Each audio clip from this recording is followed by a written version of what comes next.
कि देखिए जीवन एक ही है और करने को इतनी चीजें हैं कि जीवन कम पड़ जाएगा। इसलिए सबसे महत्वपूर्ण है कि आप अपनी प्रायोरिटीज तय कर लें, आपके लिए क्या ज्यादा महत्वपूर्ण है। और तब से मैंने तय किया कि मैं कोई ऐसा काम नहीं करूंगा जो मेरे मूल व्यक्तित्व या स्वधर्म के खिलाफ है।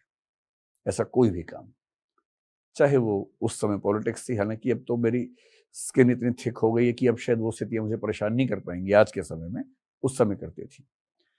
तो मुझे कई ऐसे, मैं जिस जगह हूं अभी, कई ऐसे प्रपोजल्स मेरे पास आते हैं स्टार्टअप्स के कि हम मिलकर ये स्टार्टअप कर लें, हम मिलकर वो स्टार्टअप कर लें। मुझे ये भी दिखता है कि वो चल जाएंगे, ऐसा नहीं कि नहीं चल पाएंगे, चल तो जाएंगे ही। और मैं अंत में एक ही वाक्य बोल के बात समाप्त करता हूं कि जीवन छोटा है, इसका एक दिन भी उस काम में नहीं लगाऊंगा जो काम मेरे मूल व्यक्तित्व के साथ नहीं चल सकता। हो सकता है कि इसमें बहुत कमा लूं, हो सकता है कि बहुत बड़ी सफलताएं मिलें, पर जिन प्रयासों की वजह से मैं ही नहीं रहूंगा, उन प्रयासों की सफलताएं तो किसी और को मिलेंगी ना, मैं तो बचा नहीं। तो मैं अपने मैं से समझौता करके कोई फैसला नहीं करूंगा। ये उसका सबसे बड़ा टेक अवे है जो मैंने अभी तक कम से कम अपने जीवन में सहेज के रखा हुआ। सर इसी में मेरा एक फॉलोअप क्वेश्चन है जी। कि मतलब जिस सर्कल में मैं रहता हूँ तो उसमें एवरेज एज 24, 25, 26 साल के आसपास है और पूरा कॉर्पोरेट की नौकरी करने वाले लोग उस तरीके के लोग हैं और आए दिन अपनी मेंटल हेल्थ के बारे में, अपनी एंग्जाइटी के बारे में बातें करते हैं, बर्नआउट के बारे में बात करते हैं। तो एक 25 साल का युवा लड़का या लड़की कोई भी, और जो पर्सनल वर्सेस प्रोफेशनल लाइफ के बीच में उस बैलेंस को नहीं बना पा रहा है, उसको आप क्या सुझाव देंगे? देखिए, जो 24-25 साल के बच्चे हैं उनमें से कुछ वर्कोहलिक होते हैं। वर्कोहलिक वो है जिसको काम में इतना मजा आ रहा है, उसी में अपनी अचीवमेंट देखता है, आगे बढ़ना चाहता है। अगर वर्कोहलिक है तो वो शायद लाइफ और वर्क का बैलेंस बनाना चाहता भी नहीं है। उसको तो मैं डिस्टर्ब नहीं करना चाहूंगा कि ठीक है कि वो अभी उस उम्र को जी ले, आगे बढ़ने का सपना, क्योंकि ये भी तो सपना होता है ना कि मैं इतना आगे बढ़ जाऊं, मेरा स्टार्टअप ऐसा हो जाए, मेरा ये चीज वैसी हो जाए। अगर किसी के पास जीवन में पर्पज है तो आमतौर पर उसको एंग्जाइटी नहीं होगी, डिप्रेशन नहीं होगा। एक पर्पज होना बहुत जरूरी है।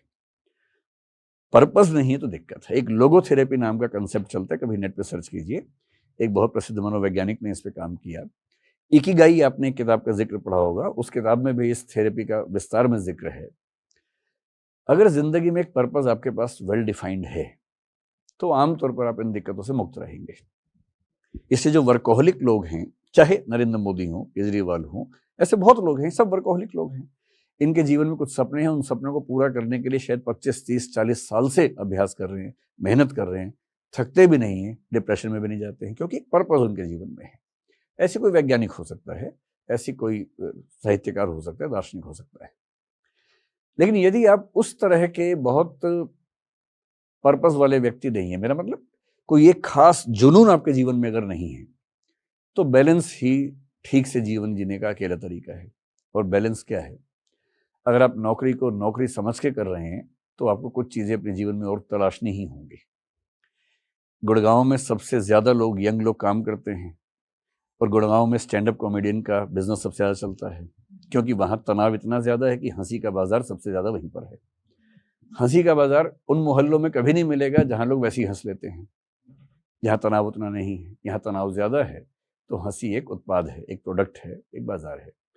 तो आप में से भी अधिकांश लोग भी शायद उसी उम्र के होंगे। मैं इतना ही कहूंगा कि जिंदगी को इस कोने या उस कोने पे मत जीना चाहिए, जिंदगी को बीच में जीने का प्रयास कीजिए।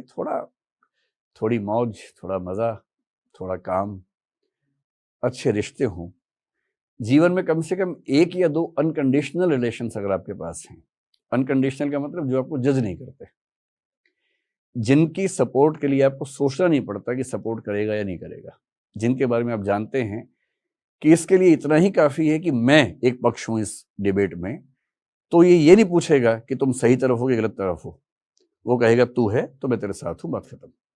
एक आध ऐसा रिश्ता होना बहुत जरूरी है। आमतौर पर माँ को ऐसा रिश्ता माना जाता है। एरिक फ्रॉम ने बहुत अच्छा एक किताब लिखी थी, द आर्ट ऑफ लविंग, उसमें जिक्र किया कि मैटरनल लव अनकंडीशनल लव होता है नॉर्मली, नॉट ऑलवेज।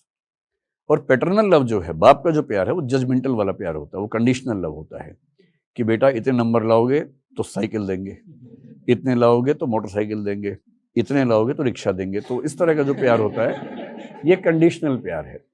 इसका मतलब ये नहीं कि सारे पिता कंडीशनल प्यार करते हैं, सारी माताएं अनकंडीशनल करती हैं। कभी कभी पिता भी अनकंडीशनल करते ही हैं, कभी कभी माताएं भी कंडीशन लगाती हैं। जनरल बात ये उन्होंने कही। आपको कंडीशनल प्रेम करने वाले हजारों लोग जीवन भर मिलते रहेंगे। आप जिस ऑफिस में काम करेंगे वहां भी कंडीशनल प्यार खूब मिलेगा। इस महीने तो टारगेट पूरा कर दिया, लो प्यार ले लो थोड़ा सा। सीधी सी बात है, ये दुनिया के हर ऑफिस में होता है ना। इस महीने टारगेट कम किया तो प्यार नहीं मिल पाएगा इस महीने। तो ये कंडीशनल प्रेम है, कंडीशनल लव है, जो दुनिया की हर सेटिंग में मिलता है, सबको मिलता है।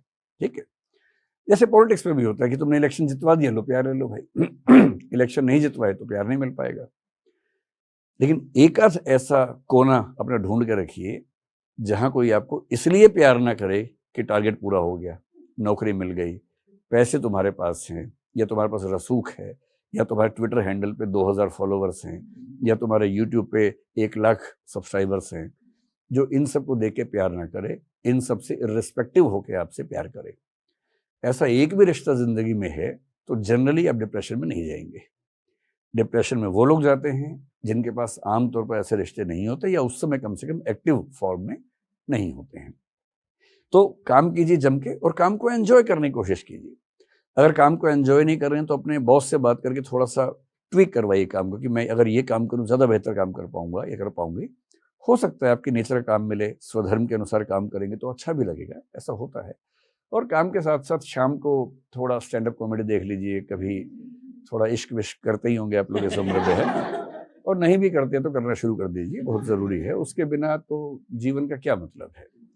रोबोट और इंसान में जो थोड़े बहुत अंतर बचे हैं आज के दौर में, एक यही तो है कि आप इमोशनल बीइंग हैं और रोबोट इमोशनल बीइंग नहीं है। यदि इमोशंस ही नहीं है तो फिर क्या जिएंगे उसके बाद।